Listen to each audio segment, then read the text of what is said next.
Thank you. So, just a quick, a note about Al Jazeera. We are a 5,000 people company.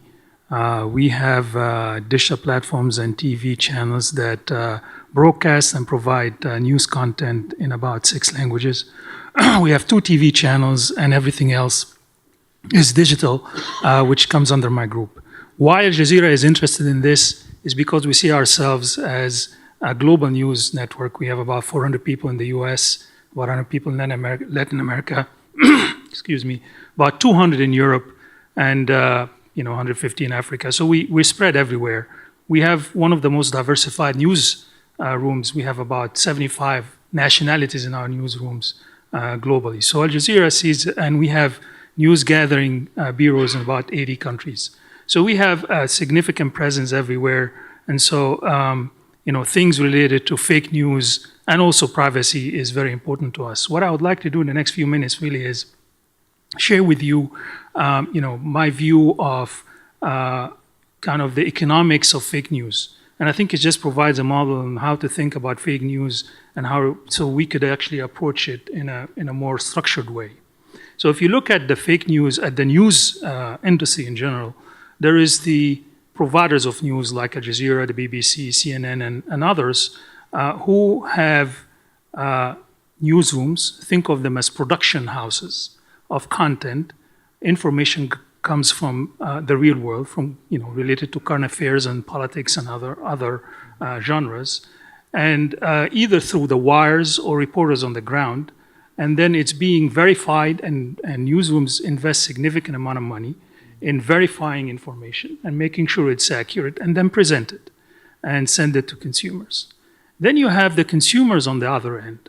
And the consumers of news have 2 incentives really to consume news. One is to actually get accurate information. So, everyone of us here is looking for accurate information, precise and accurate information. We don't really get to the New York Times and say, hey, how many lies do we have today? I want to read more lies. So that's one incentive. The other incentive is we, as consumers of information, like to answer to the craving of basically confirmation bias. So basically, I'm looking for information that confirms my previous belief or my prior belief. And this is kind of a tension, right? You read something you don't like, even if it's truthful, you go to another piece of information that really confirms your bias. And there is always a tension between these two. And that is why you have newsrooms that are, both of them, for example, can say the truth, but there is a tilt between the direction of this news. For example, you have the CNN, which is kind of the middle, and MSNBC, which is kind of a leftish, but they both report accurate information, but have certain bias. And both deliver information and have their own audiences. And then the challenge that we're facing is, in the era of social media, less and less people come to our websites. Everybody's suffering from this.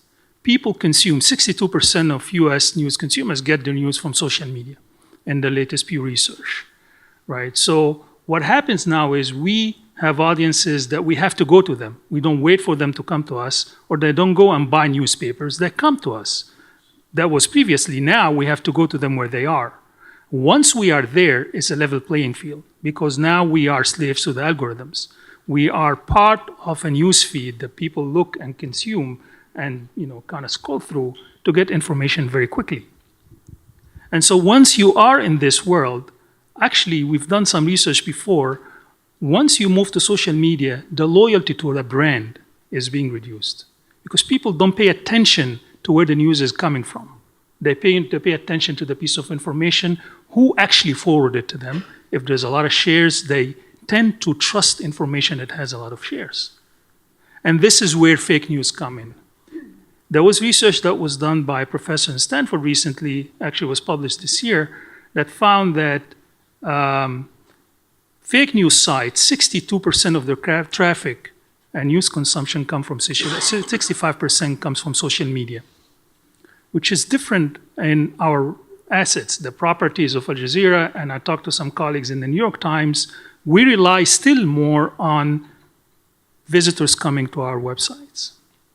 Because it's in our objectives to build trust in the long term. Fake news providers, that is not in their objective, build trust. They are looking for virality and clicks. They want to get information as fast as possible without trust. They really don't care about trust because they don't care about their names and their brands.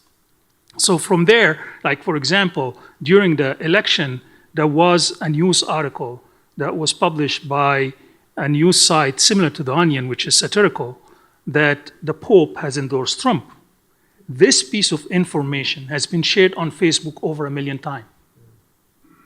And so the impact of social media platforms is leveling the playing field, actually. Everybody provides content, and the algorithm is built around shareability, virality, and us living in a bubble, as has been mentioned before. I live with a community in my social graph who are sharing the same belief in general. So when they share something, the algorithm will push this content to me. So in that model, fake news survives. And therefore, some of the thinking that has been happening, in a meeting that I had in New York with some publishers with Facebook and Google, is actually look at, try to revise their algorithm, but that's going to take a long time, and I'm not sure if they're really incentivized to look into that. But other is try to provide some weight to organizations that publish their content on Facebook that are trustworthy, like news organization, well-trusted news organization.